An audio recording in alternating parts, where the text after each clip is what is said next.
যখনই প্রচলিত স্রোতের উল্টো দিকে কেউ চলতে শুরু করে অনেক বাধা বিপত্তি আসে এবং চলা খুব কঠিন। দেখবেন যারা নৌকো চালান, নৌকো স্রোত যেদিকে আছে উল্টো দিকে নৌকাকে ডাঙাতে নিয়ে আসা অনেক কঠিন ব্যাপার। বরং এই উল্টো দিকে নৌকোকে ঠিক আনতে গেলে অনেক সময়তে এই স্রোতের সঙ্গে পারাটা সম্ভব নয়। অনেক বড় বড় যারা নৌকো চালক, যারা মাঝি, তারা অনেক সময় হিমশিম খেয়ে যায়, কেননা প্রচলিত স্রোতের উল্টো দিকে ডাঙাতে না খুব কঠিন। তাই আমরা যখন আলোচনা করব, অনেক অংশেই যারা প্রচলিত ইসলামে বিশ্বাসী, যখন প্রকৃত ইসলামটাকে পেশ করব, যারা প্রচলিত ইসলামে বিশ্বাসী, এই প্রকৃত ইসলামটাকে বোঝা এবং অন্তর থেকে মেনে নেওয়া এটা খুব টাফ, কঠিন বিষয়। যেমন তেমন মাঝি দ্বারা যেমন উল্টো দিকে নৌকাকে ডাঙায় না আসা সম্ভব নয়, আর আপনি চাইলেও যারা যেটাকে ইসলাম মনে করছে আপনি সেটাকে ভুল বলে দেবেন, বা কিছু ত্রুটি আছে তাদের ইসলাম বুঝতে বা আমল করতে, আপনি একদিনে বলে দিলেই সে মেনে নেবে, এটা সম্ভব নয়।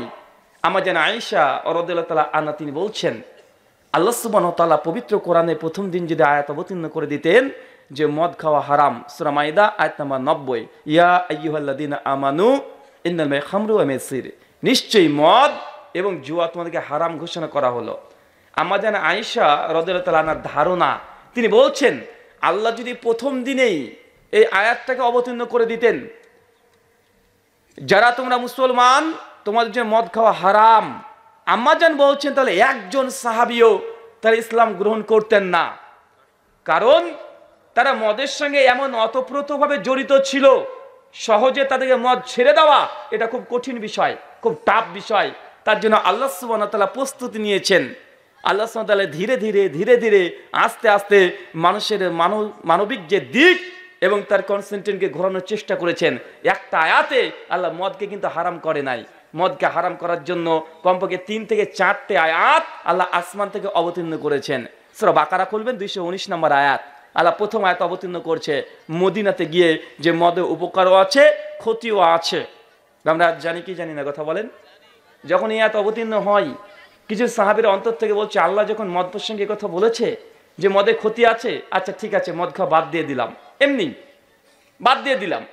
আল্লাহ হারাম করেনি, কিছু কিছু অংশ তাদের মানসিক দিক থেকে তার প্রস্তুতি নিয়ে নিয়েছে, মদ আর খাবো না, বাদ দিয়ে দিয়েছে।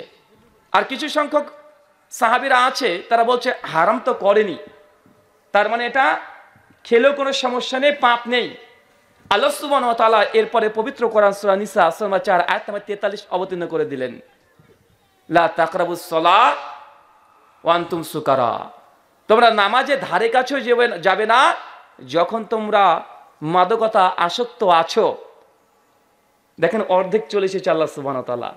আল্লাহ যে তোমরা নেশাগ্রস্ত অবস্থায় নামাজের ধারে কাছে যেও না। তখন কিছু কিছু সাহাবীরা বুঝে নিলেন যেহেতু আল্লাহ সুবহানাহু ওয়া তাআলা নেশাগ্রস্ত অবস্থায় মদের ধারে কাছে যেতে নিষেধ করছে, অতএব আমরা মদ খেতে পারি, তবে ইবাদতের অনেক পূর্বে খাবো, যেন ইবাদত করার সময় আমাদের স্মৃতিশক্তি যেন বিস্মৃত না হয়।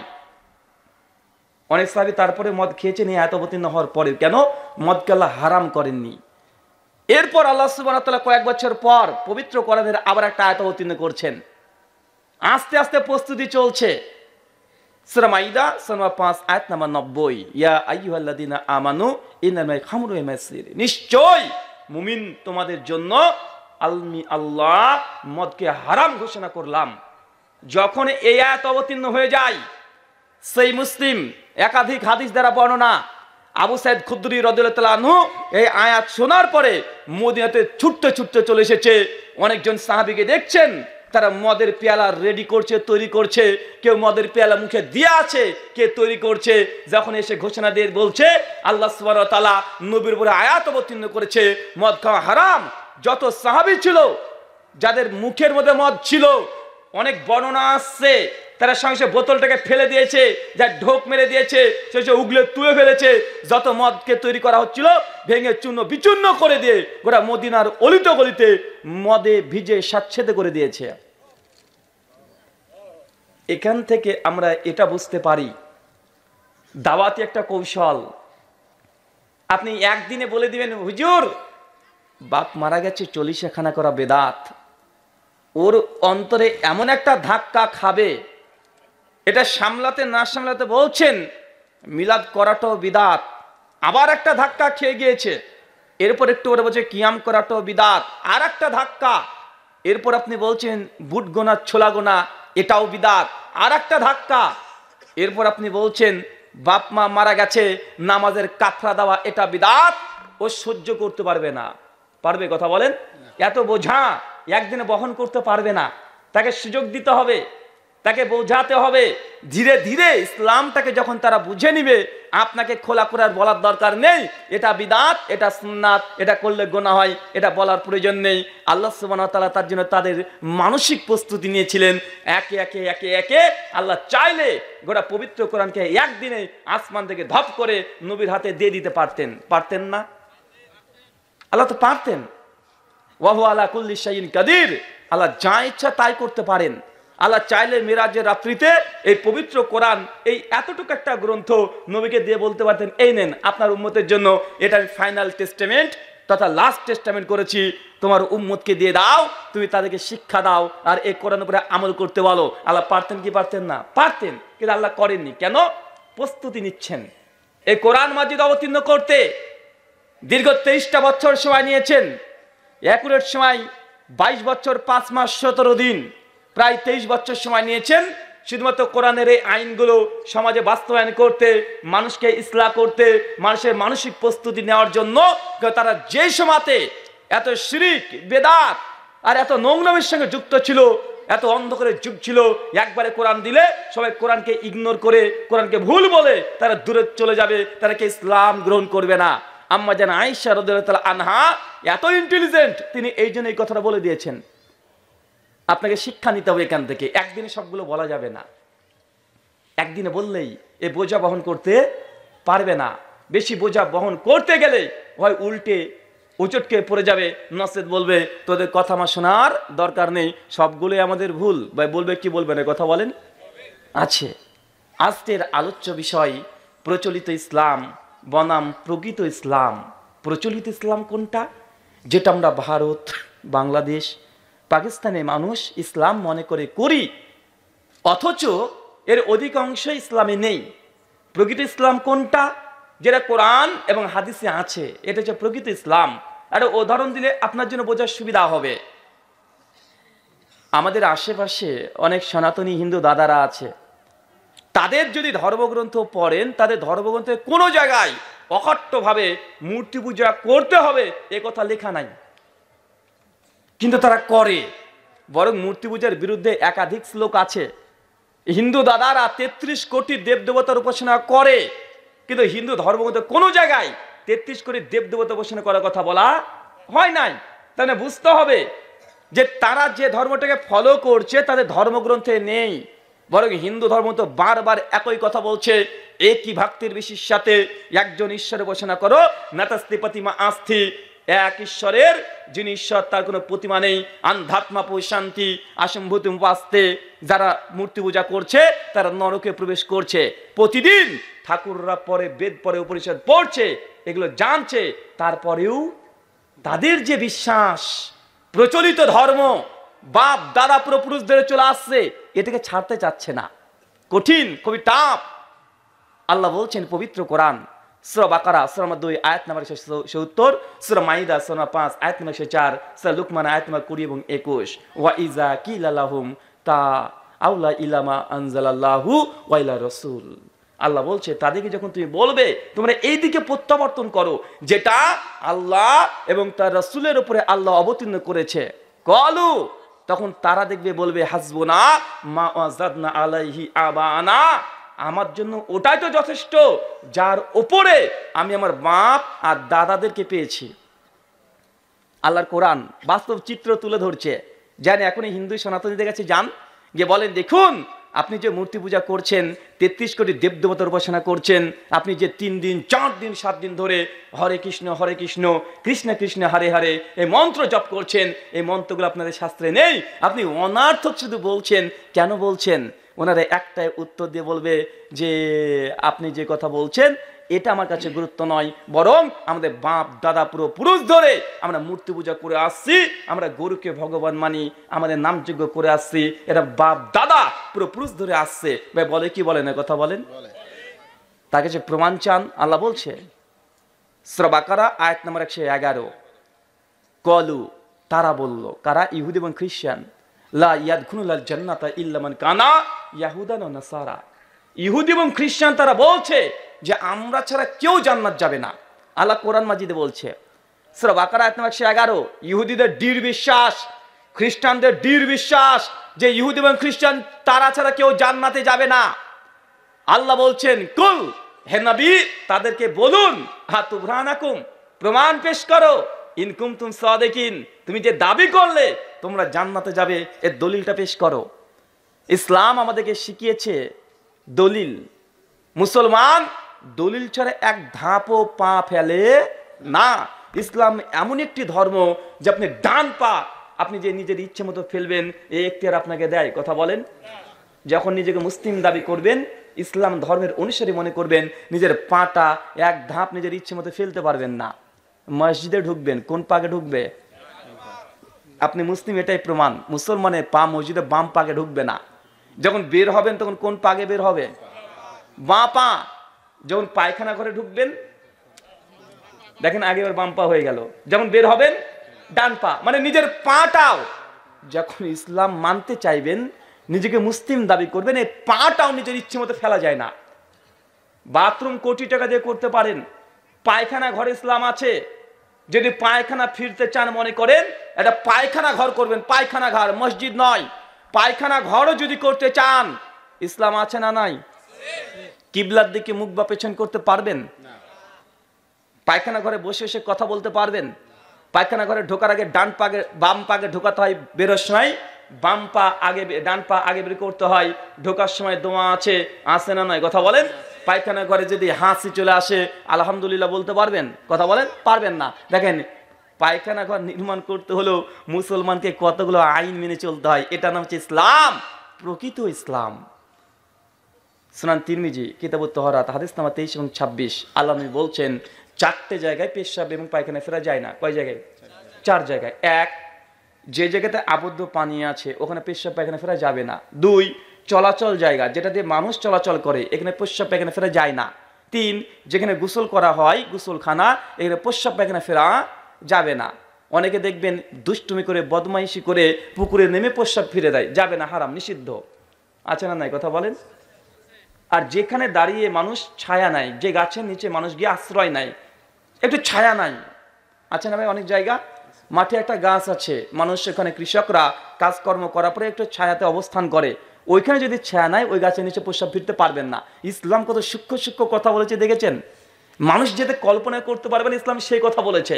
এটা হচ্ছে প্রস্রাব পায়খানা ফেরার জন্য ইসলাম টোটালে 12খানা পয়েন্ট দিয়েছে। রাস্তা দিয়ে যাবেন, ইসলাম এখানে আপনাকে শিক্ষা দিয়েছেন।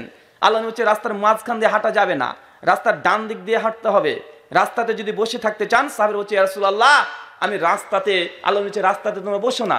সাহাবীরা হচ্ছে আল্লাহ রাসূল আমার তো কাজকর্ম করতে হয়, রাস্তাতে বসার প্রয়োজন হয়। আল্লাহ হচ্ছে যদি প্রয়োজন হয় রাস্তার হক আদায় করো। অবাক, রাস্তারও হক? ভাই অবাক করার কথা নয়, রাস্তার হক। জি হ্যাঁ, রাস্তারও হক। আল্লাহ নবী বললেন রাস্তাতে যখন বসে থাকবে, অচেনা পথিক যদি রাস্তা তোমাকে জিজ্ঞাসাবাদ করে অমুক জায়গায় কোথায় ভাই, দায়িত্ব নিয়ে সে পথিককে রাস্তা দেখিয়ে দেওয়া, এটা রাস্তার হক। রাস্তা দিয়ে চলছো, এমতো অবস্থায় রাস্তায় যদি কোনো দুর্ঘটনা ঘটতে পারে এমন কোনো জিনিস দেখো, হয়তো একটা কলা, একটা যে ছালটা আছে এত, বা একটা পাথর আছে, বা একটা গাছের ডাল পড়ে ভেঙে গেছে, রাস্তায় যদি বসতে চান অবশ্যই আপনাকে এগুলো পরিষ্কার করে দিতে হবে যেন পথিকের কোনো কষ্ট না হয়। রাস্তায় যদি যান, মানুষ যখন যাতায়াত করছে নারী পুরুষ, সে সময় নিজের নজরটাকে মাথা নত করে নিতে হবে। রাস্তা দিয়ে যখন যাচ্ছেন আপনাকে দায়িত্বশীলের মতো পরিচয় দিতে হবে। এগুলো হচ্ছে রাস্তার হক। ভাই আপনাকে প্রকৃত ইসলাম যদি এইভাবে স্বরূপ উন্মোচন করতে যায়, অনেকগুলো আছে, তবে সেই সব বিষয়গুলো নিয়ে আপনার সঙ্গে কথা বলবো। যে ইসলামটা মানুষ মনে করছে ইসলাম, কিন্তু আসলে সেটা ইসলাম নয়। যেমনটা একটু আগে বললাম যে হিন্দু ধর্মের অনেক কিছু আমল করে, কর্ম করে। এই যে দেখবেন হরে কৃষ্ণ একটা করেন না, তারা নাম জপ করে না, হরে কৃষ্ণা কৃষ্ণা কৃষ্ণা হরে হরে, হরে রাম রাম রাম হরে হরে। দীর্ঘদিন ধরে তারা করে আসছে, 3 দিন 7 দিন 1 মাস ব্যাপী করে, রাত দিন করে চলেছে। যে তাদের যে প্রমাণ চান ভাই, এই যে মন্ত্র পাঠ করলেন এর 4টে বেদের কোথাও আছে? চ্যালেঞ্জ করলাম, নাই, বেদে নাই। তাহলে মনে হয় মহাভারতে আছে। মহাভারত গোটা পড়েন, এক জায়গাতে মন্ত্র নাই। তাহলে রামায়ণে আছে? রামায়ণেও নাই। ভাগবত গীতা, তাও নাই। এই যে মন্ত্রগুলো পাঠ করছে মূল কোন সনাতন শাস্ত্রে নেই, কিন্তু যারা হিন্দু তারা মনে করছে এটাই হিন্দু ধর্ম। মনে করছে কি করছে না? কথা বলেন, মনে করছে। ঠিক মুসলিমদের মধ্যেও এমন কিছু আমল আছে যে আমলটা তারা ইসলাম মনে করছে, অথচ সেগুলো ইসলাম নয়। মুসলমানদের মধ্যে এমন কিছু বিশ্বাস আছে যেগুলো ইসলামী বিশ্বাস মনে করছে, আসলে সেগুলো ইসলামী বিশ্বাস নয়। আমাদের সমাজে মানুষ তাকে বড় আল্লাহর ওলি মনে করে। একবার যদি বলে এটা আওলাদে রাসূল, আওলাদে রাসূল মানে রসুলের বংশধর, মানুষ অন্ধের মতন পেছনে ছোটে। আছে না নাই? বাপরে বাপ, নবীর বংশধর এসেছে, নবীর বংশধর, আপনি অন্ধের মতো আপনাকে নিয়ে চলে যাচ্ছে। আপনি একটা গরুর মতো আচরণ করছেন। গরুকে যখন তার মালিক নিয়ে যায় কুরবানি দেওয়ার জন্য, গরু কিন্তু আস্তে আস্তে চলে যায়, বুঝে না বেটা তাকে কুরবানি করবে। অন্ধের মতো আচরণ করছি ভাই, করি কি করি না? কথা বলেন। মনে রাখবেন, ইসলামে আওলাদে রসুলের কোনো 5 পয়সা মূল্য নাই। নবীর সন্তান হয়েছে অর্থ এই নয় যে সে জান্নাতের ঠিকাদারি নিয়ে নিয়েছে। অনেক নবী আছে যার বেটা জাহান্নামে যাবে, আছে না নাই? আওলাদে রসুল দিয়ে আপনি মানুষকে ভুলাচ্ছেন, মানুষে ভুলে যাচ্ছে। পৃথিবীতে একজন নবী এসেছিলেন, তার নাম নবী নূহ আলাইহিস সালাতু ওয়াস সালাম। নাম শুনি নাই? তার সন্তানের নাম কি ছিল ভাই? কেনান। নবী নূহের সন্তান কেনান। ঘটনা সকলে জানেন, সূরা হুদ খুলে দেখেন, সূরা নম্বর 11 আয়াত নম্বর 20 থেকে 35 পর্যন্ত। নূহ আলাইহিস সালামের সন্তানকে নূহ আলাইহিস সালাম অনেকবার দাওয়াত দিয়েছে, বাপের কথা মানে নাই। নবী নূহ বলেছেন, আল্লাহ আমার কাছে ওহী অবতীর্ণ করেছে, বেটা আমার কথা মেনে নাও। নিজের সন্তান মানে নাই। আল্লাহ বলছে ধ্বংস করে দেবো এই পৃথিবীকে। আল্লাহ যখন প্রস্তুতি নিয়ে নিয়েছে, নূহ তুমি কিস্তি তৈরি করো, যারা মুমিন আছে ওরা বিশ্বের একজোড়া করে তাকে তুলতে শুরু করো। তার সন্তান তবু ঈমান আনছে না, যখন হাবুডুবু খাবে এমন অবস্থা, তারপরে ঈমান আনতে চায় না। আল্লাহ কাছে নূহ বলছে, আল্লাহ আমার সন্তান, আমার সন্তান, আল্লাহ আমার সন্তান আমি নৌকাতে তুলি। আল্লাহ বলছেন যার ভিতরে ঈমান নাই সে তোমার সন্তান নয়। আওলাদে রসুলের অবস্থা দেখেন। নূহ আলাইহিস সালাম প্রথম রাসূল। প্রথম রাসূলের নাম কি? নবী নূহ আলাইহিস সালাম। প্রথম তাকে আসমানি গ্রন্থ দেওয়া হয়। আওলাদে রাসূল অবস্থা দেখেন, নৌকাতে উঠতে দিচ্ছে না, কিন্তু আপনি বসে আছেন, আপনার পীর সাহেব চরমনায় তিনি জাহাজ নিয়ে দাঁড়িয়ে থাকবেন, আছে না নাই? কথা বলেন। এ কথা প্রকাশ্যে বলে দিলাম, কারণ প্রকাশ্যে বলেছে, বেটা নবী নূহ আলাইহিস সালাম তার সন্তানকে কিস্তিতে তুলতে পারে না, আওলাদে রাসূল হয়ে 5 পয়সা উপকার হয় নাই। তাই নবীর কোন বংশধর 17তম 20তম এটা দেখিয়ে মানুষকে ভ্রষ্ট করা, মানুষের মধ্যে ইসলাম থেকে দূরে নিয়ে চলে যাওয়া, মানুষের যেমন অজ্ঞতা, এটা জনসাধারণ এই অজ্ঞতার পেছনে ছুটছে। শুধু নবীর সন্তান নয়, নবীর বাপ হয়েও 5 পয়সা উপকার করতে পারবে না নবী। কথাগুলো মনে হচ্ছে আপনার বিবেকে লাগতে পারে, কিন্তু কোরআন মাজিদ এটাই বলছে। কোরআন মাজিদের ঘটনা আপনিও জানেন। নবী নূহ আলাইহিস সালাম, আল্লাহ সুবহানাহু ওয়া তাআলা সূরা ইউসুফের 103 নম্বর আয়াতে বলে দিয়েছেন যে নবীদের ঘটনা আল্লাহ কোরআন মাজিদে এই জন্য বর্ণনা করেছে যেন তোমরা শিক্ষা অর্জন করতে পারো। কেন? আল্লাহর কি প্রয়োজন ছিল নবী ইউনূসের ঘটনা বর্ণনা করা?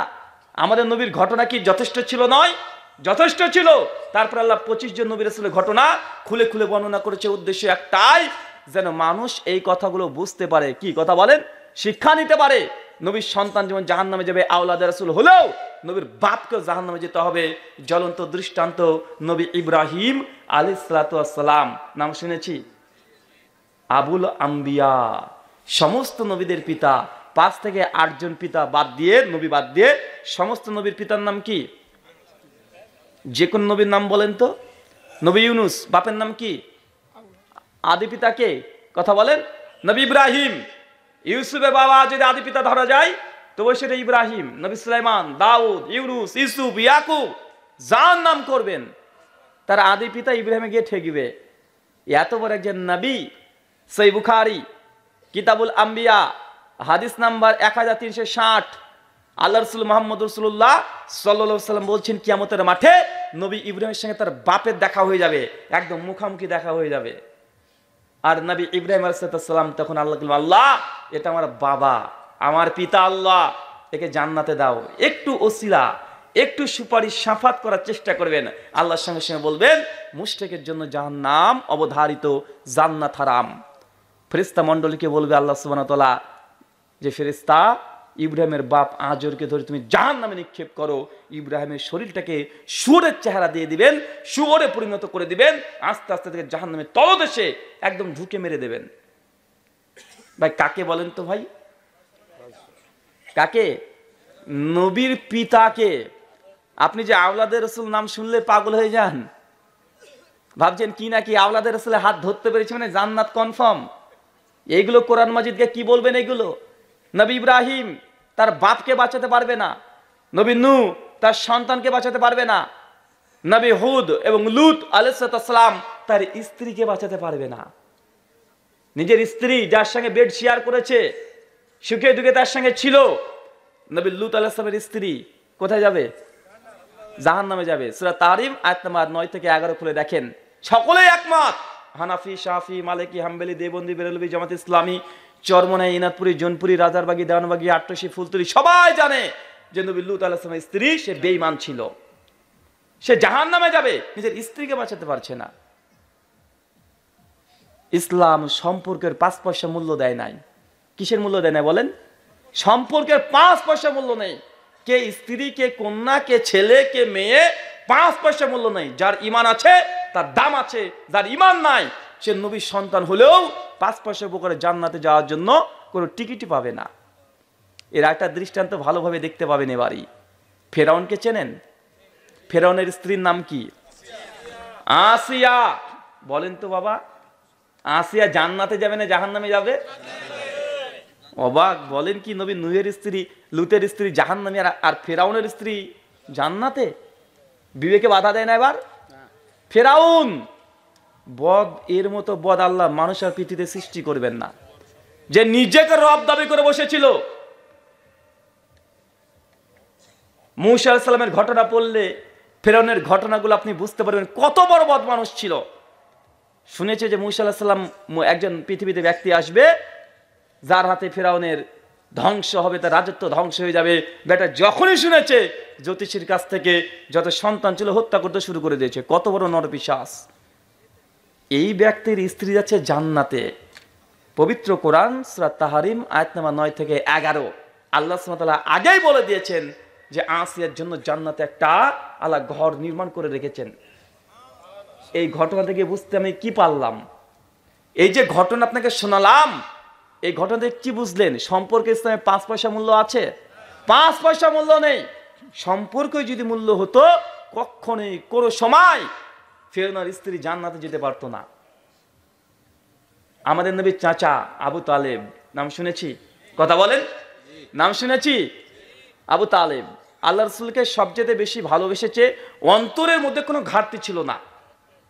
যখনই আল্লাহ নবীকে বড় বড় বদমাশগুলো আক্রমণ করার চেষ্টা করেছে, নবীকে বারবার বলেছে তুমি যে দাওয়াত দিচ্ছ এটাকে বন্ধ করে দাও, যদি আকাশে চন্দ্র লাগে, যদিও দুর্বল সনদ, আমি তোমার হাতে দিয়ে দেব।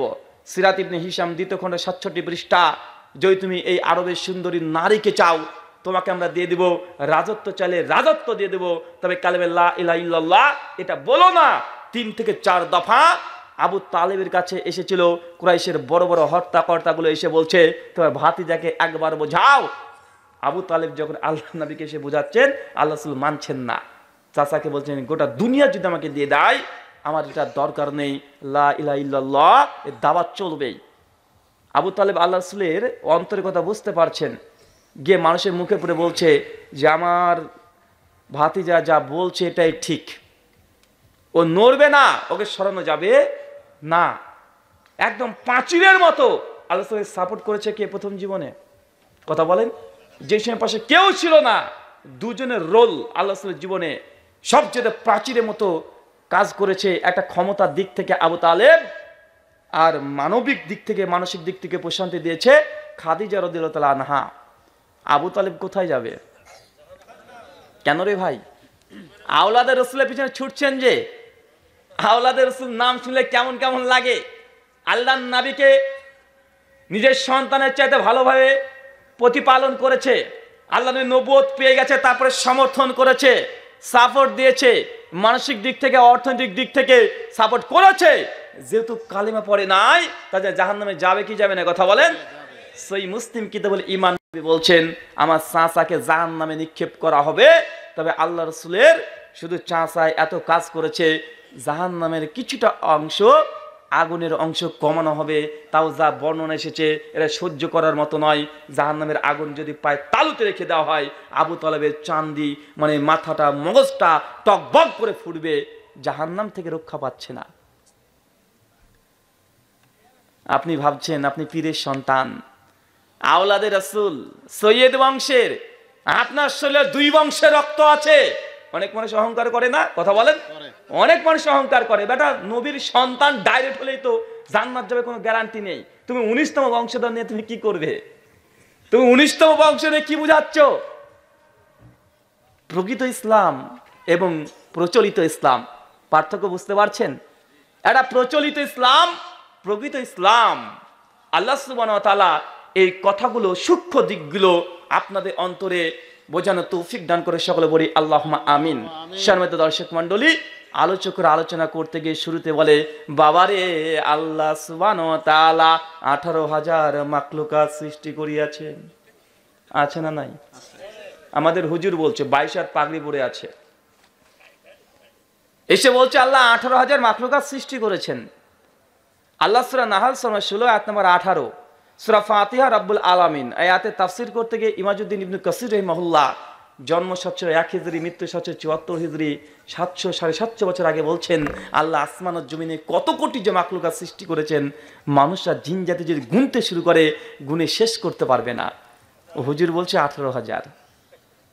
আল্লাহ বলছে আল্লাহর মাখলুকাত আল্লাহ নিয়ামত গুনে শেষ করা সম্ভব নয়। কিন্তু হুজুর কোথা থেকে পেয়ে গেল 18,000 মাখলুকাত? এটা হচ্ছে প্রচলিত ইসলাম, 18,000 মাখলুকাত।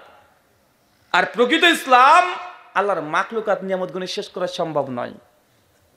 যারা বায়োলজি পড়েছেন, জীববিদ্যা নিয়ে পড়েছেন, যদি নাও পড়ে থাকেন, যারা ন্যাশনাল জিওগ্রাফি চ্যানেল দেখেছেন, বিভিন্ন অ্যানিম্যালের ওপরে বা ইংলিশ চ্যানেল আছে না, ডিসকভারি, অনেকগুলো চ্যানেল আছে না, তাদের দাবি গোটা বিশ্ব জগতে 1,67,000 প্রাণীর অস্তিত্ব পেয়ে গেছে বিজ্ঞান। বিজ্ঞানীরা কত রকমের প্রাণী পেয়েছে? 1,67,000 প্রাণীর অস্তিত্ব পেয়ে গেছে। শুধু সমুদ্র নিচে জলজ প্রাণী প্রায় 9,000 প্রজাতির। হুজুর যে বলছে 18,000, আপনি তো এটাই জানেন।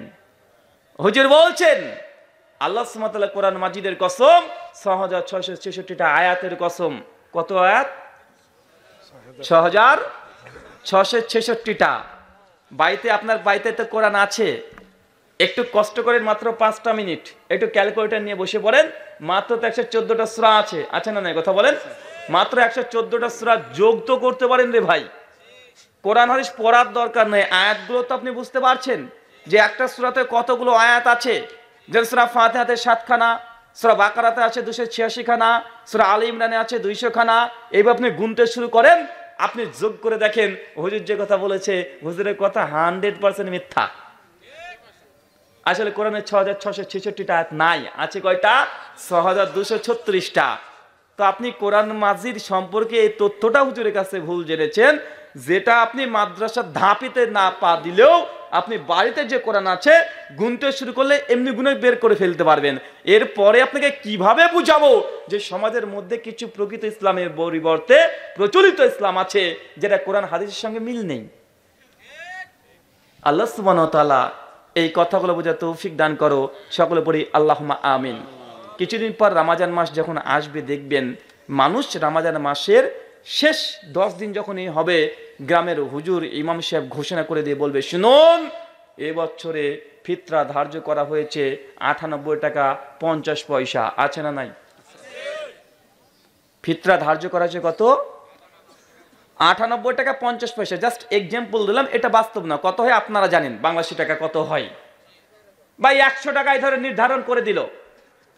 অথচ আল্লাহ নবী বলছেন সহিহ বুখারী হাদিস নাম্বার 1503, সুনানে আবু দাউদ কিতাবুল জাকাতুল ফিতর হাদিস নাম্বার 1608 এবং 9, আল্লাহ নবী বললেন জাকাতুল ফিতরকে আমি ফরজ করলাম আর তম খাদ্যদ্রব্য দিয়ে। কি দিয়ে? কথা বলেন। জাকাতুল ফিতর ফরজ করেছে নবী কি দিয়ে? খাদ্যদ্রব্য। বাংলাদেশে খাদ্যদ্রব্যের অভাব আছে নাকি? তো আপনি টাকা দিতে গেলেন কেন? টাকা দেওয়ার কথা তো হাদিসে নাই। অথচ আল্লাহ নবীর জামানাতে টাকা অ্যাভেলেবেল ছিল, টাকার কোনো অসুবিধা ছিল না। কেন? হুজুরিতে গল্প করে যখন বেলাল রাদিয়াল্লাহু তাআলা আনহুকে যখন বুকে পাথর চাপা দিয়ে রেখে দিয়েছে, তাকে নির্যাতন করছে, আবু বকর ছুটতে ছুটতে এসে কিছু দিনার নিয়ে এসে তাদেরকে দিয়ে বেলালকে কিনে নিয়ে চলে গেল। এই তো টাকা দিয়ে গেল। ভাই টাকা প্রচলন ছিল কি ছিল না? নবীর যুগের জামানায় টাকা তো প্রচলন ছিল। নবী চাইলে কি টাকা দিতে পারতেন না? নবী তো দেননি, আপনি কেন দিচ্ছেন?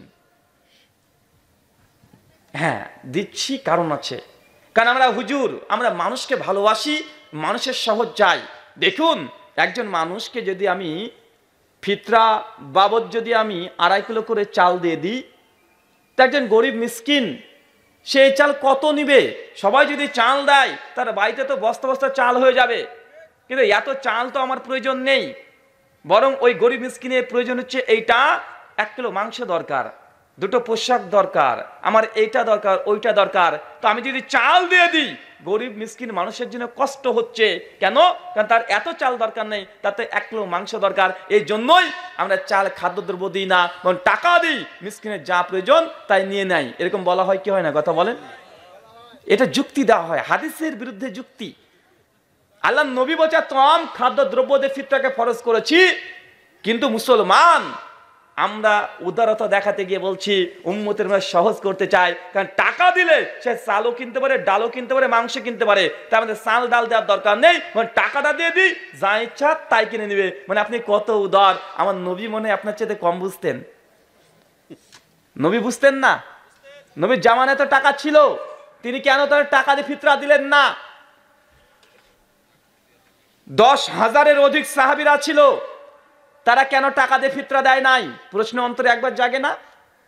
আপনি যে টাকা দিয়ে ফিতরা আদায় করছেন বা আপনি করেন, আমার সমস্যা নেই, তবে প্রকৃত ইসলাম নবী খাদ্যদ্রব্য দিয়ে ফিতরা আদায় করতে বলেছে, কিন্তু আপনি যুক্তি দিয়ে টাকা দেওয়াকে মনে করছেন এটা উত্তম। কেন? অনেকগুলো যুক্তি দিচ্ছেন। এক, মানুষকে যদি চাল ডাল দিই, মানুষ আসে না আমাদের কাছে, নিতে আসে না। মানুষ আসে না, লজ্জাবোধ করে, বলে কি বলে না? কথা বলেন। আমি একটা মিসকিনকে যদি 20 কেজি চাল দিই, ও নিয়ে যাবে কিভাবে? ও তো 10 টাকা গাড়ি ভাড়া লাগবে। হুজুরের যুক্তি এটা, যে একজন মানুষকে যদি 20 কেজি চাল দিই, তো বই নিয়ে যাবে কিভাবে? 20 টাকা তো গাড়ি ভাড়া লাগবে। ভাই বলছে কি বলছে না? কথা বলেন। তুমি ইসলাম বুঝো নাই। ফিতরা মিসকিনের বাড়িতে পৌঁছে দেওয়া সুন্নাত, মিসকিন এসে নিয়ে যাওয়া সুন্নাত নয়। বেটা তুমি নিজে সুন্নাতে পুরো আমল করবা না, আর তুমি নিজে আবার এখন বলবা যে সমস্যাটা তৈরি করেছে তুমি যাও মিসকিনের বাড়ি থেকে 20 কেজি চাল একটা বস্তা ফেলে দিয়ে আসো, দায়িত্ব করে। ভাইজান আমার এই ফিতরাটা আপনি নেন বলে বাড়িতে যদি 25 কেজির একটা বস্তা ফেলে দেন, দেখি কোন মিসকিন আপনার এই ফিতরাটা নেয় না। আপনি বলছেন যে মানুষকে টাকা দিলে বেশি উপকার হয়, খাদ্যদ্রব্য কেন দেবো? ভাই কিছুদিন আগে বন্যা কবলে সিলেট শহর ভেসে গেল, টাকা দিয়েছেন না খাদ্য দিয়েছেন? কেন এই পণ্ডিতই এখন দেখালেন না? মাথায় করে বস্তাতে করে মুড়ি নিয়ে চলে যাচ্ছেন, খাবার নিয়ে চলে যাচ্ছেন। এখন উদারতা আসলো না যে এখন গরিব মানুষেরা, এদের না কিছু নেই, এখন টাকা দিয়ে যা ইচ্ছা তাই কিনে নেবে? কেন করেননি? কেন খাদ্য দিয়েছেন? মানুষগুলো কি খাদ্য নেয় নাই? কথা বলেন। খাদ্য নিয়েছে। তো আপনি বলছেন যে গরিব মিসকিন মানুষ খাদ্য নিতে চায় না, লজ্জাবোধ করে। এগুলো আপনার অযৌক্তিক দাবি, বাস্তবতা বিরোধী।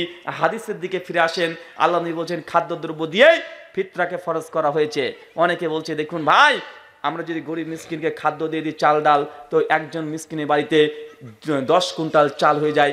এত চাল কি করবে? ও তো বিক্রি করবে, পরে বিক্রি করে তো অন্য কিছু কিনবে, তো তার আগে টাকা দিয়ে দেওয়াই ভালো। ভাই বলে কি বলে না? কথা বলেন। মনে রাখবেন, ইবাদত হচ্ছে তাওকীফি, কোনো পরিবর্তন চলে না। যেমন এসেছে তেমন ইবাদত করতে হয়। যদি যুক্তি এটাই হয়, আপনাদের এলাকায় কুরবানি হয়? বাংলাদেশে কুরবানি কি কম হয়? কম তো হয় না। একবার যদি কুরবানি দেন, মাংস কত বছর খান? কিছুদিন আগে আমরা প্রোগ্রাম করতে গিয়েছিলাম, জায়গাটা কোনটা? দিনাজপুর, বিরামপুর। গত 4 দিন আগে আমাদেরকে কুরবানির মাংস খেতে দিচ্ছে আজকে। তার মানে বোঝা গেল বাংলাদেশে কুরবানির মাংস কমকে 6 মাস চলছে। মানে আমি যেটা দেখলাম, বছরও যাই। কুরবানির মাংস মিসকিনের বাড়িতে কুরবানির সময় কতগুলো জমা হয় আইডিয়া আছে আপনার? কথা বলেন।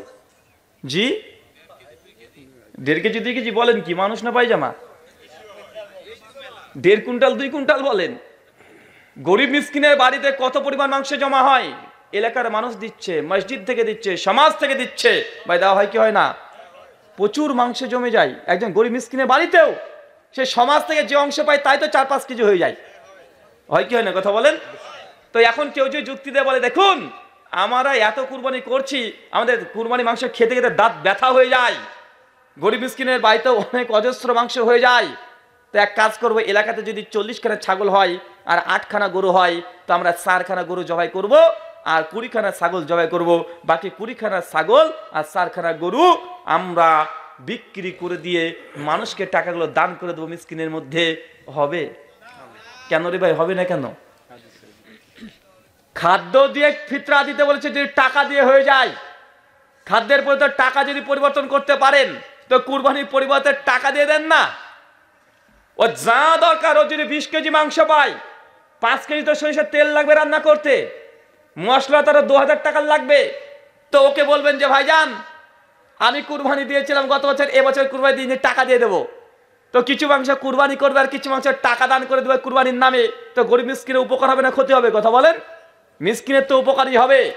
ভাই এই যুক্তি দিয়ে আপনি কুরবানির পরিবর্তে টাকা দিলে শরীর জায়েজ বলবে? কথা বলেন না, এটা কখনো জায়েজ হবে না। ভাই আপনি কুরবানির ব্যাপারে বুঝে নিলেন, কিন্তু ফিতরার ব্যাপারে কেন বুঝলেন না? কারণ অন্তরে নাপাকি আছে আপনার। কারণ টাকা যদি আপনি টুক করে দিয়ে দেন কুরবানির বদলে, মানুষ দেখলো না যে ঢাকার গাবতলী থেকে আপনি বস গরু নিয়েছিলেন 8 লাখ টাকা দিয়ে। মানুষকে দেখাতে হবে তো আমি এত বড় কুরবানি করেছি, বা আছে না নাই? কথা বলেন। মানুষকে শুধু দেখানোর জন্য, মানুষের কাছে বাহা বাবার কারণে আপনার এই যুক্তি এখন যুক্তি মনে হয় না, কারণ টাকা দিয়ে দিলে মানুষ দেখতে পাবে না। অথচ যাকাতুল ফিতর, ফিতরা যৎসামান্য টাকা যদি আপনি দিতে চাচ্ছেন মানুষকে, আপনি যদি এতই দরদ উতলে পড়ে গরিব মিসকিনের ওপরে, তো ফিতরা আদায় করেন খাদ্য দিয়ে, আর 100 টাকা এমনি দান করেন না। সাধারণ দান নেই, আছে না নাই? কথা বলেন। আপনি ফিতরা 2.5 কিলো খাদ্যদ্রব্য গরিবকে দিয়ে দেন, আর দরদ যদি উতলে পড়ে পকেট থেকে 200 টাকা বের করে দিয়ে দেন, কে নিষেধ করলো আপনাকে? কেন ইবাদত আপনাকে পরিবর্তন ঘটাতে হবে? কেন পরিবর্তন ঘটাতে হবে? আল্লাহ সুবহানাহু ওয়া তাআলা এই কথাগুলো বোঝার তৌফিক দান করো। সকলে পড়ি আল্লাহুম্মা আমিন।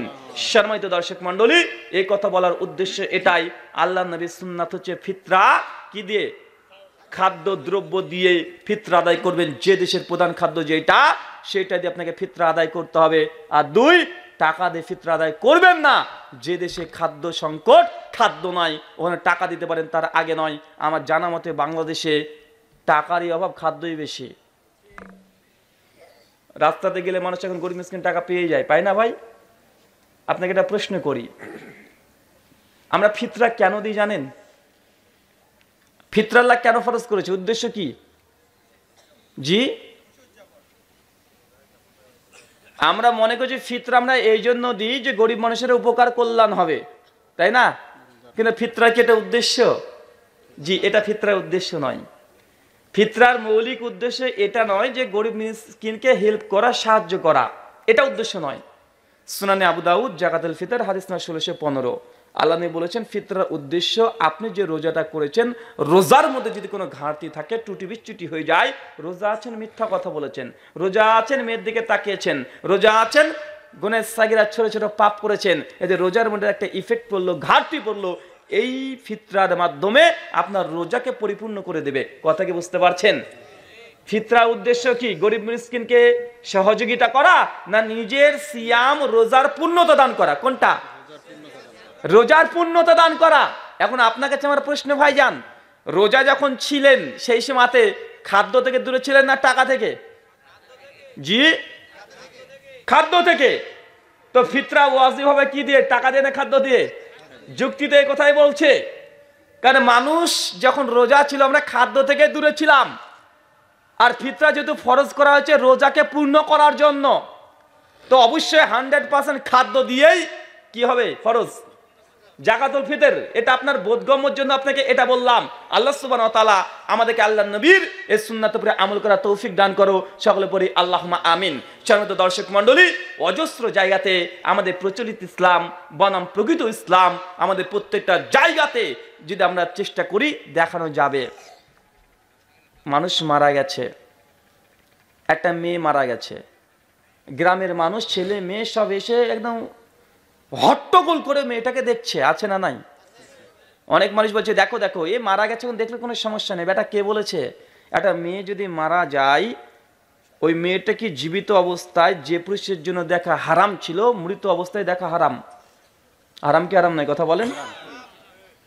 মেয়েটা মারা গিয়েছে, তারপরেও তার জন্য পর্দা ওই পুরুষের জন্য ওইভাবে ফরজ আছে। মানুষ বলছে দেখো স্বামী যদি আগে মারা যায় স্ত্রী গোসল দিতে পারবে না, বা আছে না সমাজের কথা প্রচলিত, স্বামী মারা গেলে স্ত্রী নাকি গোসল দিতে পারবে না। আজীব ব্যাপার। শোনান, আবু দাউদে আমাদের আয়েশা রাদিয়াল্লাহু আনহা থেকে হাদিস বর্ণনা আছে, আল্লাহ রাসূলকে আমাদের আয়েশা বলছেন, আল্লাহ নবী আপনি যদি আমার আগে মৃত্যুবরণ করেন তাহলে আপনার আমি গোসল দিয়ে দেব। আর মুসলমান উল্টো দিকে চলে গেছে, বলছে যদি স্বামী যদি মারা যায় আগে তো স্ত্রীর সঙ্গে তালাক হয়ে গেছে, এই জন্য আর স্বামীকে আর টাচ করা যাবে না, পরপুরুষ হয়ে গেছে। হুজুরে ফতোয়া হচ্ছে অটো তালাক। যার সঙ্গে এতদিন আছে মৃত্যুর কারণে তালাক হয় না, তালাক হয় কথা বলেন? মৃত্যুর কারণে তালাক হচ্ছে না।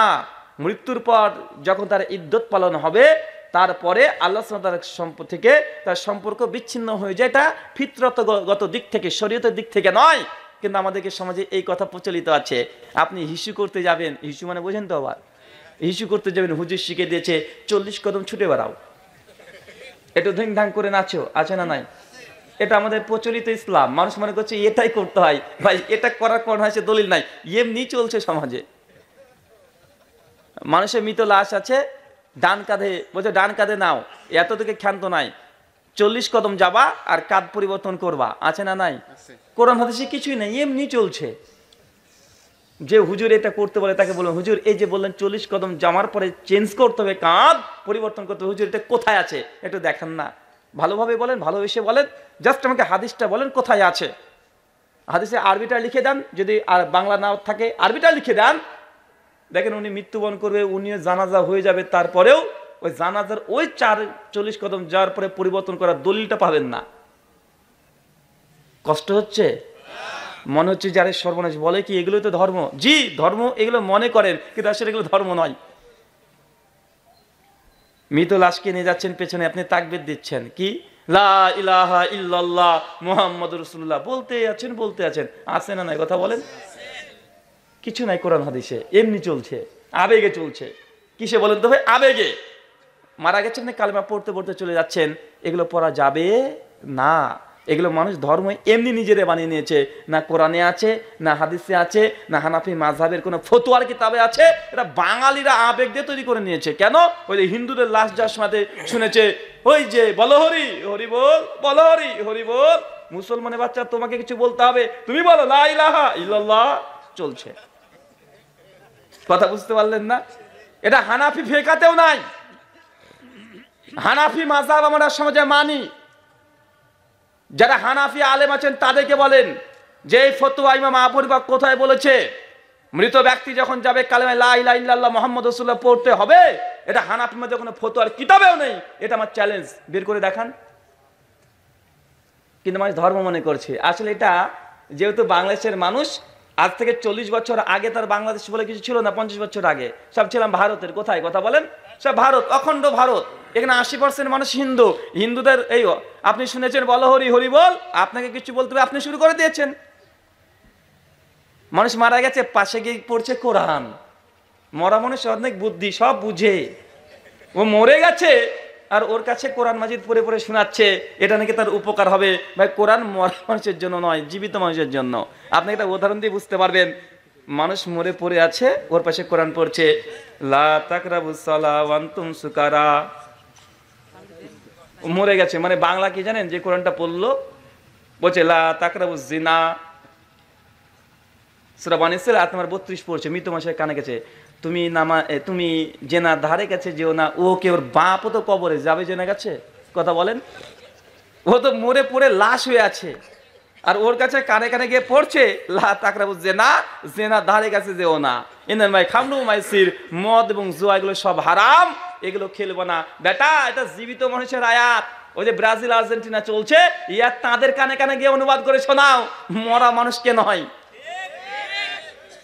এটা আসলো কোথা থেকে? ওই যে হিন্দু দাদারা যখন মারা যায় বুকের উপরে একটা গীতা রেখে দেয়, তারপরে গীতা পাঠ করে শুনিয়ে দেয়, এখান থেকে চলে এসেছে এইখানে যে ওরা যদি গীতা পারে আমরা কেন কোরআন পারবো না, ওরা কোরআন পড়ছে। কথা কি বুঝতে পারছেন ভাইজান? এটা হচ্ছে অন্য ধর্ম থেকে আকর্ষণ করে নিয়েছে আপনাকে, অন্য ধর্মের আদর্শ আপনার কাছে চলে এসেছে। কিভাবে? অন্য ধর্মের আদর্শ আপনি গ্রহণ করেছে পানলা পালি দেয়া, ওরাও যদি পারে আমরাও পারবো কেন? খ্রিস্টানরা 25শে ডিসেম্বর জন্মদিন পালন করে নবী ঈসা আলাইহিস সালামের, তাদের নবীর। বৌদ্ধরা পালন করছে জন্মদিন গৌতম বুদ্ধের, বৌদ্ধ পূর্ণিমা। হিন্দুরা পালন করছে জন্মাষ্টমী, কৃষ্ণের জন্মদিন। আমরা মুসলমান আমরাই বা কম কেন? আমাদের নবীর এখন জন্মদিন পালন করতে হবে, সরকারি ছুটি নিতে হবে, নচে ধর্ম আমরা কেমন পালন করলাম? সব ধর্মের একজন ব্যক্তির ছুটির দিন আছে, জন্মদিন আছে, সেলিব্রেশন করা হয়। আমাদেরও নবী আছে, যাকে সৃষ্টি করলে আসমান জমিন কিছু সৃষ্টি করতো না, এই আকীদা নিয়ে এখন নবীর এখন জন্মদিন পালন করছে। আছে না নাই? কথা বলেন। এটা হচ্ছে সবগুলো অন্য ধর্ম থেকে নিজের ধর্মের মধ্যে রন্ধে রন্ধে প্রবেশ করে নিয়েছে, মানুষ আবেগ দিয়ে করছে। একটাই যুক্তি, ভালো কাজ তো, নবীরই জন্মদিন পালন করছে, খারাপ কি আছে না ভাইজান? মানে আবেগ দিয়ে ধর্ম পালন করছে, অথচ এগুলো প্রকৃত ইসলাম নয়, প্রচলিত ইসলাম মানুষ বানিয়ে নিয়েছে। আর একটা কথা বলে বুঝতে পারবেন, খুব গুরুত্বপূর্ণ কথা, এবং এই মাসলা নিয়ে খুব প্রবলেমও আছে। হায়াতুল আম্বিয়া, আমাদের নবী জিন্দা নবী, বা এই কথা বলা হয় কি হয় না? কথা বলেন। আমাদের নবী জিন্দা নবী, এই কথা বলা হয়, এবং আমাদেরকে কটূক্তি করা হয় যে আমরা নবী জিন্দা এটা বিশ্বাস করি না। আসলে এই মাসালার বিষয়ে আলোচনা করতে গেলে একটু গভীরে চলে যেতে হবে। প্রথম কথা, আহলে হাদিস সালাফি আইডিওলজিতে যারা বিশ্বাসী তারাও মনে করে আল্লাহ নবী তিনি হায়াতুল আম্বিয়া, শুধু আমাদের নবী নয়, যত নবী দুনিয়াতে এসেছিলেন হায়াতুল আম্বিয়া, এতদের ক্ষান্ত নয়, হায়াতুল আম্বিয়া ফিল কুবুর, নবীরা নিজ নিজ কবরে জীবিত, এটা আহলে হাদিসদের আকীদা। তবে ফিল বারজাক, বারজাকি জীবনে জীবিত। কোথায়? কথা বলেন। বারজাকি জীবনে জীবিত, এই দুনিয়ার জীবনের সঙ্গে কোনো কানেকশন নাই। আবারও বুঝেন, আহলে হাদিসের এই মাসালায় এই আকীদা, প্রত্যেকের নবী রাসূল তারা কবরে জীবিত, বারজাকি জীবনে জীবিত, এই দুনিয়ার সঙ্গে কোনো কানেকশন নেই, দুনিয়ার সঙ্গে কানেকশন কেটে গেছে। আর কোনো উপকারও করতে পারবে না দুনিয়াতে, কোনো ক্ষতিও করতে পারবে না। একটা উদাহরণ দিলে বুঝতে পারবেন, আমরা যখন রুহের জগতে ছিলাম, মানুষ যখন রুহের জগতে থাকে, রুহের জগৎ থেকে যখন মাতৃগর্ভে চলে এসেছে, তখন মাতৃগর্ভে আসার পরে আবার পূর্বের জায়গায় ফিরে যেতে পারবে? পারবে না। মাতৃগর্ভ থেকে যখন দুনিয়াতে বেরিয়ে আসলেন, আবার এই সন্তানটা মাতৃগর্ভে যে টিকে থাকতে পারবে? পারবে না। কানেকশন কি হচ্ছে? কেটে যাচ্ছে। মানুষ যখন দুনিয়া থেকে কবর জীবনে চলে যাবে, তখন অটোমেটিক দুনিয়ার সঙ্গে কানেকশন কেটে যায়, মানে একটা থেকে ত্যাগ করলে আর একটা বিচ্ছিন্ন হয়ে যায়, নেটওয়ার্ক কানেকশন সব বাতিল হয়ে যায়, নেটওয়ার্ক আর পাবে না। আমরা শুধু চিৎকার মারছি যে নবী কবরে জীবিত। বেটা, তোমার এতটুকু জানার দরকার ছিল নবীরাই কবরে জীবিত নয়, মানুষ মৃত্যুর পরে সবাই জীবিত। কি বললাম? শুধু হায়াতুল আম্বিয়া ফিল কুবুর নয়, মানুষ এই দুনিয়া থেকে মৃত্যুর পরে সবাই জীবিত।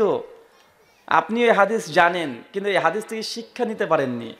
সেই বুখারী খুলবেন, কিতাবুল জানাইজ, হাদিস নাম্বার 1384, আল্লাহ নবী বলছেন, মানুষকে যখন কবরস্থ করা হয়, সমস্ত মানুষ গুটি গুটি পায়ে চলে আসছে, শেষ মানুষ যখন আসছে তার পায়ের আওয়াজ মৃত ব্যক্তি কবর থেকে শুনতে পাই। আমরা হাদিস জানি কি জানি না?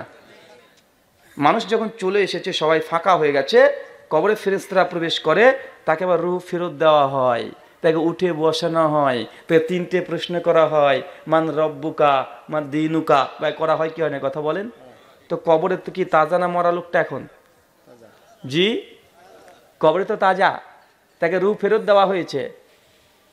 হায়াত কাকে বলে? শরীরের সঙ্গে যখন রূহ আছে এটা হচ্ছে হায়াত। আর মৃত্যু কাকে বলে? শরীরের কোনো মূল্য নেই, রূহ চলে গেলে মৃতদেহ। কথা বুঝতে পারছেন? হায়াতের সঙ্গে সম্পর্ক হচ্ছে রুহের। কি বললাম? হায়াতের সঙ্গে সম্পর্ক রূহ। যতক্ষণ শরীরে রূহ আছে জীবন, মানে আপনি একজন পূর্ণ মানুষ, আপনি হায়াতে আছেন। রূহ বেরিয়ে গেছে, আপনি আর কি নেই, জীবিত নেই, মৃত হয়ে গেছেন। তো কবরে যখন ওই ব্যক্তিকে প্রশ্ন সওয়াল জবাব করার জন্য তাকে রূহ ফেরত দেওয়া হয়, সেটা জীবিত, তাকে জীবন দেওয়া হলো আবার নতুনভাবে, জীবিত হয়ে গেল।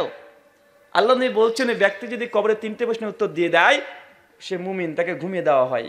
জান্নাত থেকে একটা কানেকশন করে দেওয়া হয়, জান্নাতে সুঘ্রাণ পেতে থাকে। আর ফেরেশতারা বলবে যে তুমি নতুন বরের মতো এখন বাসর ঘরে আছো, ঘুমিয়েই থাকো। ঘুম থেকে যখন উঠবে তখনই তুমি দেখবে কিয়ামতের মাঠে তুমি চলে গেছো। আর যে বেটা ফেরাউন হবে, যে নমরুদ হবে, শয়তান বদ, যদি বদ হয় উত্তর দিতে না পারে কি করবে ভাইজান? কথা বলেন। তাকে উত্তম মধ্যম 4 আর 6 চলবে কবরে। ব্রাজিল আর্জেন্টিনা বলকে যখন পা দিয়ে মারছে না, দুম দাম চলবে একদম। তো মরা মানুষকে আযাব হচ্ছে না তাজা মানুষকে?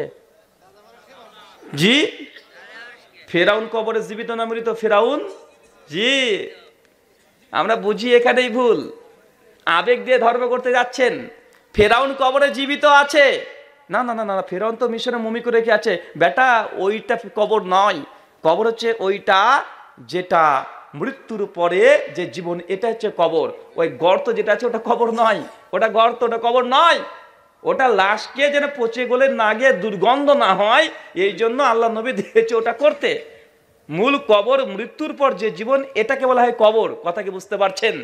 মৃত্যুর পরে জীবনটাকে বলা হয় কবর। ফেরাউনের লাশ উপরে থাক, তার রুহের উপরে আল্লাহ আবার শরীর রক্ত মাংস দিয়ে তাকে একদম সাইজ করে দিচ্ছে বারজাগে জীবনে। যেটা ইউনুসের 94 নম্বর আয়াত আল্লাহ বলে দিয়েছে। 90 থেকে 92 নম্বর আয়াত দেখবেন, ফেরাউনকে প্রতিদিন 2 বেলা করে জাহান্নামের আগুন চাখানো হয় ফেরাউনকে। তো ফেরাউন তো জীবিত আছে। আবু লাহাব নবীকে এত জ্বালিয়েছে, আবু জাহেল নবীকে এত জ্বালিয়েছে, ফেরেশতা কি কম জ্বালাচ্ছে ওকে? তো মরা নাকি আবু জাহেল? ও কবরে জীবিত আছে। মুমিনরা কবরে ঘুমিয়ে আছে। যারা শহীদ, যখনই রুটা চলে গেছে, সে মুসলিমের বর্ণনা, তার এই রুটাকে নিয়ে জান্নাতে সবুজ পাখির মধ্যে ঢুকিয়ে দেওয়া হয়, তারা উড়ে বেড়ায় ফুরফুরে হাওয়াতে। কথা কি বুঝতে পারছেন? মানে মানুষ মৃত্যুর পর যার যেমন আমল তার তেমন পজিশন হয়ে যায়। মুমিন হলে ঘুমিয়ে থাকবে, শহীদ হলে জান্নাতে ঘুরে বেড়াবে, আর যদি কাফের হয় তাকে উত্তম মাধ্যম দেওয়া হবে। তো ভাই বলুন তো, কবরে কারা মৃত? কবরে কেউ মৃতই না। বারজাকি জীবনে কেউ মৃত না, সব জীবিত, বরং মুমিনরা ঘুমিয়ে আছে। তো আপনি যে লাফালাফি করছেন, এত আপনি যে কাফের ফতোয়া দিচ্ছেন, যারা নবীকে হায়াতুন নবী মানে না তারা কাফের। হুজুর আহলে হাদিসের এই বিশ্বাস, প্রত্যেক নবী রাসূল তারা কবরে জীবিত, ইউসাল্লুন, তারা সালাত আদায় করছে, তারা সালাতও আদায় করে। মুসনাদে আবি আলা হাদিস নাম্বার 1865, হাসান সনদ হাদিস বর্ণনা আছে, নবীর কবরে জীবিত আছেন এবং ওয়াক্ত হলে সালাত আদায় করে। তবে আহলে হাদিসের সঙ্গে তাদের দ্বিমত কোথায়? সূক্ষ্ম দ্বিমত আছে। আমরা বিশ্বাস করি নবীর কবরে জীবিত, আমরা বিশ্বাস করি নবী কবরে সালাত আদায় করছে, তারাও তো বিশ্বাস করে। তো পার্থক্য কোথায়? পার্থক্য হচ্ছে এটাই, তাদের বিশ্বাস নবী কবরে জীবিত, দুনিয়াবী জীবনের ন্যায় জীবিত। এই দুনিয়ার সঙ্গে কানেকশন আছে। নবী চাইলে আবার চলে আসতে পারে, নবী চাইলে হাজির হতে পারে, নবী চাইলে কারো কল্যাণ করতে পারে, নবী চাইলে কাউকে কবর থেকে হাত বের করে দিয়ে রুটিও দিতে পারে। কথা কি বুঝতে পারলেন না ভাইজান? ফাজেলে হাজ পড়েন নাই যে আল্লাহ নবীকে স্বপ্নে দেখলেন, আল্লাহ নবী খুব ক্ষুধার্ত, আল্লাহর কোন ওলি গিয়েছে কবরের কাছে, মাজারে গিয়ে আল্লাহ নবীকে বলছে, আল্লাহ নবী আমি এই অনেক রাস্তা এসেছি, কি করব, আমি খুব ক্ষুধার্ত। আল্লাহ নবী স্বপ্নে ওই আল্লাহর ওলি না গলি কি আছে, ওকে একটা রুটি দিয়ে দিয়েছে। ও বেটা স্বপ্নে খাচ্ছিল, ঘুম ভেঙেছে, দেখছে হাতে রুটি আছে। ওরা হায়াতুল আম্বিয়া বলতে এই অর্থ নিয়ে নিয়েছে। আমরা আহলে হাদিস যারা মানহাজে সালাফি, তার মানে একথা বিশ্বাস করি না যে আল্লাহ নবী তিনি জীবন এই দুনিয়া থেকে চলে গেছেন, বারজাকে জীবনে জীবিত আছেন, তো এই দুনিয়ার সঙ্গে কোনো কানেকশন নাই। কথা বুঝতে পারছেন? কেন বিশ্বাস করি? কারণ এই মর্মে কোনো দলিল নাই। যতটুকু হাদিস আছে ততটুকু ইসলাম, আর যতটুকু আপনি অতিরিক্ত ঢুকাবেন এটাই প্রচলিত ইসলাম। 19-20 করা যাবে না। মা আতাকুম রাসূলু ফাকুযুহু ওয়া মা নাহাকুম আনহু ফান্তাহু। আল্লাহ বলছেন আমার নবী যতটুকু দিয়েছে ততটুকু গ্রহণ করো, যা দেয় নাই তা বর্জন করে দাও। তাই আমাদের আহলে হাদিস একদম অরিজিনাল জায়গাতে দাঁড়িয়ে থাকি। আমরা গুলু ফিদ্দিন, ধর্মের মধ্যে বাড়াবাড়ি, ইফরাত তাফরিত এগুলো আমরা করি না, সীমা লঙ্ঘন করি না। যতটা আছে ব্যালেন্স করে কথা বলতে হবে। জি হ্যাঁ, একজন প্রশ্ন করে বলছেন, ভাইজান নবীজি নূরের তৈরি না মাটির তৈরি? আমি তখন বলছি আমার নবী সোনার তৈরি। তুমি তো নূর আর মাটি নিয়ে মানে পাগল হয়ে আছো। আমার নবী আমার কাছে হীরার তৈরি, আমার নবী কোহিনূরের চাইতেও আমার কাছে মূল্যবান। আমার নবী কোহিনূরের পাথর দিয়ে তৈরি। তোমার সমস্যা কি? উনি বলছে বলেন নবী নূরের তৈরি না মাটির তৈরি, মানে আমাকে এখন কাফের ফতোয়া দেবে। মানে ও এটা অন্তত আশা করেনি যে আমি বলবো নবীজি সোনার তৈরি, হয় নূর বলবো না মাটি বলবো। আমি এটা তৃতীয় মত দিয়েছি, না আমার নবী সোনার তৈরি। ও তো বলছে আপনি ঠিক করে বলেন, আর কি করছেন কেন? আমি বলছি যে ভাই নবী নূরের তৈরি হোক আর মাটির তৈরি হোক, তাতে তোমার কি? তোমার কি সমস্যা? নবী কিসের তৈরি এটা গুরুত্বপূর্ণ নয়, বরং নবী কেন এসেছে দুনিয়াতে এটাই গুরুত্বপূর্ণ। আপনার বাড়িতে হঠাৎ আপনি নেই, আপনার স্ত্রী আছে, থানা থেকে পুলিশ চলে গেছে, প্রশাসন গিয়েছে, নক করেছে, গেটটা খুলেছে আপনার স্ত্রী, কে? থানা থেকে এসেছে, আপনার স্বামী কোথায়? নেই। আচ্ছা, উনি যদি আসেন ওনাকে বলবেন আমাদের থানাতে যেন দেখা করে। পুলিশটা চলে গেছে, 2 ঘন্টা পর আপনি এসেছেন, স্ত্রী এসে বলছে জানো গো আজকে থানা থেকে পুলিশ এসেছিল, তোমার খোঁজ করছিল। যে আপনি কি বলবেন? আচ্ছা পুলিশটা কত ফুট লম্বা গো? চশমা ছিল চোখে তো? আচ্ছা এই পোশাকটা কেমন ছিল? কাঁচা ছিল? জুতোটা কেমন ছিল? এইসব প্রশ্ন করবেন না, জিজ্ঞাসা করবেন কেন এসেছিল? কথা বলেন, কেন এসেছিল? নবী কিসের তৈরি এটা গুরুত্বপূর্ণ নয়, নবী কেন এসেছিল এটা গুরুত্বপূর্ণ। মুসলমান এটাই বুঝতে পারলো না, ও পাগল হয়েছে নবী কিসের তৈরি নিয়ে। ভাই নবী কেন এসেছিল এটা গুরুত্বপূর্ণ, কিসের তৈরি এটা গুরুত্বপূর্ণ নয়। তারপরে মুসলমানের আকাঙ্ক্ষা হচ্ছে না, পূর্ণ হচ্ছে না। নবীকে মাটির তৈরি বলে তুই কাফের, তোর বাপ কাফের, তোর বাড়ির গরুর গোশ খাওয়া কাফের হয়ে যাবে কেউ খাইলে। এই ফতোয়া আছে যে নবীজিকে মাটির তৈরি মানে ও তো কাফের। ওকে যে গোরস্থানে কবর দেওয়া হয়েছে ওই গোরস্থানে আমাদের সুন্নিদেরকে কবর দেওয়াও কাফের, যে দিবে সেও কাফের হয়ে যাবে। আর ওই গোরস্থানে যদি কোনো ছাগল চড়ে আর সেই ছাগল যদি ওই গোরস্থানে ঘাস খায় আর ওই ছাগলকে যদি কেউ দুধ থেকে মানে ওই ছাগলকে যদি জবাই করে মাংস বিক্রি করা হয়, ওই মাংস খাওয়া হারাম।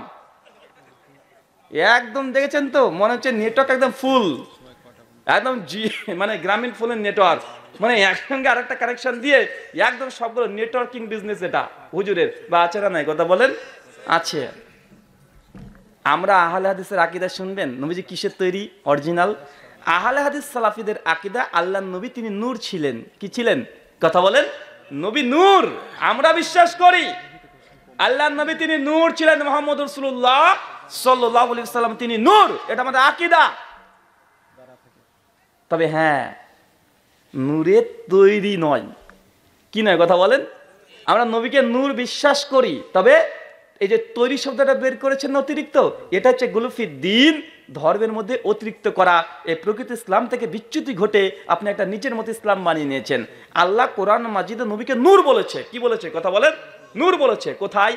সূরা মাইদা সূরা ৫ আয়াত নম্বর ১৫ আল্লাহ বলছেন কদ জাকুম মিনাল্লাহি নূরুম ওয়া কিতাবুন মুবিন, আমি তোমাদের কাছে একটা কিতাব পাঠিয়েছি এবং একটা নূর পাঠিয়েছি। ইমাম ইবনু কাসির রাহিমাহুল্লাহ এই আয়াতের তাফসীর করতে গিয়ে বলছে নূর ইয়ানি মুহাম্মদুর রাসূলুল্লাহ সাল্লাল্লাহু আলাইহি ওয়াসাল্লাম। তার মানে বোঝা গেল আল্লাহর নবী কে আল্লাহ কোরআন মাজিদে কি বলেছে? নূর বলেছে। তা আমরা আহলে হাদিসরা কি বিশ্বাস করি? নবী নূর। কিন্তু ভাই আপনি যে এক ধাপ বেশি বুঝে নিয়েছেন, আপনি এক লাইন বেশি বুঝে নিয়েছেন যে আপনি এই নবীকে নূর বলেছে, অতএব আপনি বুঝেন নবীকে যেহেতু নূর বলেছে অবশ্যই তাহলে নবী নূরের তৈরি। এই যে তৈরি বুঝা, এটা হচ্ছে প্রচলিত ইসলাম। প্রকৃত ইসলাম কোনটা? নূর পর্যন্ত ঠিক ছিল, যে নূরের তৈরি শব্দ ব্যবহার করছেন, কোরআনে এই শব্দ নাই, নূর পর্যন্ত সীমাবদ্ধ। তখন মানুষ যুক্তি দেবছে তো যাকে নূর বলেছে সে তো নূরেরই তৈরি হবে। কথা বুঝলেন না? যাকে নূর বলা হচ্ছে সে তো নূরেরই তৈরি। ভাই এই যুক্তি বা এই দাবিটা সম্পূর্ণ ভুল। কোরআনে আল্লাহ 22টা জিনিসকে নূর বলেছে। কয়টা? কোরআন এবং হাদিস ঘেটে ঘেটে দেখেন 22টা জিনিসকে আল্লাহ সুবহানাহু ওয়া তাআলা নূর বলেছেন। সূরা বাকারার 24 নম্বর আয়াত দেখবেন আগুনকে আল্লাহ নূর বলেছে, তখন আগুনকে নূরের তৈরি বলবেন। সূরা মাইদা আয়াত নম্বর 44 আল্লাহ তওরাত, যেটা নবী মুসার উপরে অবতীর্ণ হয়েছে, এই তওরাতকে নূর বলেছে। এখন বলেন তাহলে তওরাত নূরের তৈরি? তওরাত তো আসমানি গ্রন্থ, বা এটাকে নূরের তৈরি হতে পারে? আল্লাহ জাবুরকে নূর বলেছে, জাবুরকে নূরের তৈরি বলবেন? ইনজিলকে আল্লাহ নূর বলেছে, ইনজিলকে নূরের তৈরি বলবেন? পবিত্র কোরআন সূরা ইব্রাহিম আয়াত নম্বর 1-এ আল্লাহ সুবহানাহু ওয়া তাআলা আল কোরআনকে নূর বলেছে, কোরআন মাজিদকে নূরের তৈরি বলবেন? নূরুস সামাওয়াতি ওয়াল আরদ, আল্লাহ নিজেকেই সূরা নূরের 35 নম্বর আয়াতে আল্লাহ নূর বলেছে। এখন আপনি বলেন, বলে দেন আল্লাহ তাহলে নূরের তৈরি? সূরা ইউনূস আয়াত নম্বর 5, সূরা নূহ আয়াত নম্বর 15-তে আল্লাহ সুবহানাহু চাঁদকে নূর বলেছে, চাঁদকে নূরের তৈরি বলবেন? কথা বলেন। সূরা আদিয়াত আয়াত নম্বর 15-তে আল্লাহ সুবহানাহু ওয়া তাআলা ইসলামকে নূর বলেছে, ইসলামকে নূরের তৈরি বলবেন? তার মানে বোঝা গেল এতগুলো জিনিসকে নূর বলছে, পাশাপাশি নবীকেও নূর বলছে। এখন কোন জিনিসকে নূর বলার অর্থ এটা নয় যে সেটা নূরের তৈরি, এই অর্থটা সঠিক নয়, আপনার বুঝতে ভুল হয়েছে। এই জন্যই আপনার সঙ্গে আমার দ্বিমত হয়ে গেছে। কাউকে নূর বলার অর্থ এটা নয় যে সেটা নূরের তৈরি। সহিহ মুসলিম কিতাবে সালাত হাদিস নম্বর 168 আল্লাহ নবী বলছে সালাতুন নূর, নামাজ হচ্ছে নূর। এখন নামাজ কি নূরের তৈরি? আপনার বিবেক কি বলে? কিন্তু আপনি যে এটা বুঝে নিয়েছেন নবীকে নূর বলেছে, নবীজি নূরের তৈরি। আরে বেটা, নবী নূর বললেই সে নূরের তৈরি হয়ে যায় না। নূর অর্থ জ্যোতি, আলো, লাইট। নবীকে কেন নূর বলেছে? নবী মানুষকে জান্নাতে রাস্তা দেখাবে, এই জন্য নবীকে নূর বলা হয়েছে। চাঁদকে কেন নূর বলা হয়েছে? চাঁদ মানুষকে রাত্রিবেলাতে জ্যোতি দেয়, আলো দেয়, এই জন্য নূর বলা হয়েছে।